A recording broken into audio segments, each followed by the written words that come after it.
All right, one more function I wanted to talk about with respect to processes, and that's the popen function. And you can read about it in the manual page. And popen looks a lot like fopen, which opens a file. We put in a path to a file and a read or a write flag typically, and we get back a file pointer. With popen, we put in a string, which is a command, and a read or write tag, double quote R or W, and it gives us back a file pointer.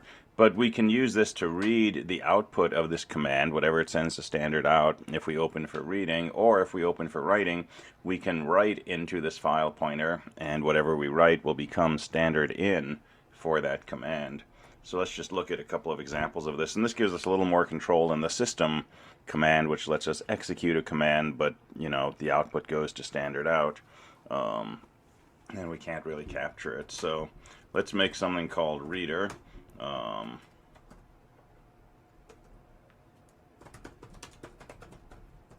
And we'll just write a simple main program.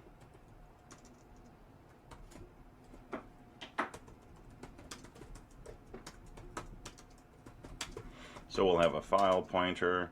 I'll have a character array, which I'll just call buffer. And I'm going to say fp equals popen. And let's read the df command. So I'm going to do a which df and read the output of the which command into my file, and then do a shift J to join that. So there's the path to the file I want to open. I'm going to open it for reading. So we're going to capture standard out of that and read it in. And then we're going to use our typical read loop, which says, well, null is not equal to fgets.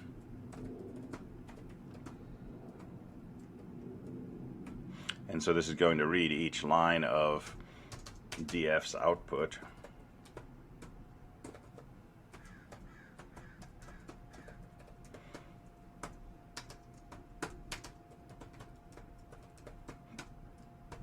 And when df is finished, our call to fgets will return null saying end of file, and that will be that'll be the end of the output.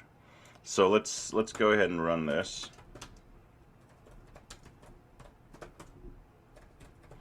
And when we do that, we see the result of the df command, but it's being processed one line at a time inside our C program. So we can, run any command and capture its output and then process it inside a C program. We can also do things like this field over here, which lists the partition. This is the 6th field. So I could change this df and say, let's pipe this into awk and print field 6. And now, I'm just reading the last field of each line of output, which is showing me the different partitions that are available in this system. So, doing the same thing as this, looking at the 6th field. So that's an option we have.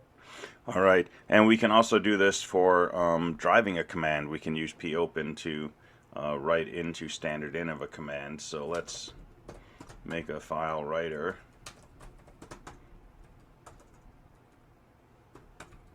And this time I'm going to popen, well, let's use the mail command. So, I'm on the Linux server right now. And so I'm going to use this to send mail to myself from a file. Again, don't do this, to spam people and such, but just as a demo. I'm going to do mail-s, and I'm going to say, quote, this is a test, and I'm going to send mail to Nick. And I'm going to open this for writing. So this is going to execute this command, which will run the mail program with a subject of this is test and a recipient of Nick. And then I can just say,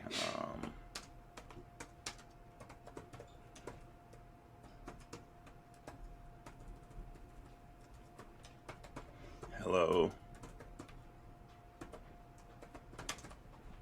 This message was sent from a C program.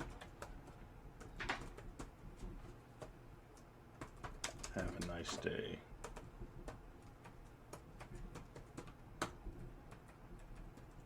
And then I'll close my file. So when I run this, it should go ahead and run the mail program, send all of this to standard in, and then close the program, which should send the message. So, you know, just to confirm right now, I have no mail. Let's go ahead and run the writer program, and now if I say mail, hey, I've got a message from Nick. It says this is a test, and the message body says, hello, this was sent from a C program, have a nice day. So, you know, we can run programs that we like, that we'd like to execute and control standard in by using popen, but opening with a write.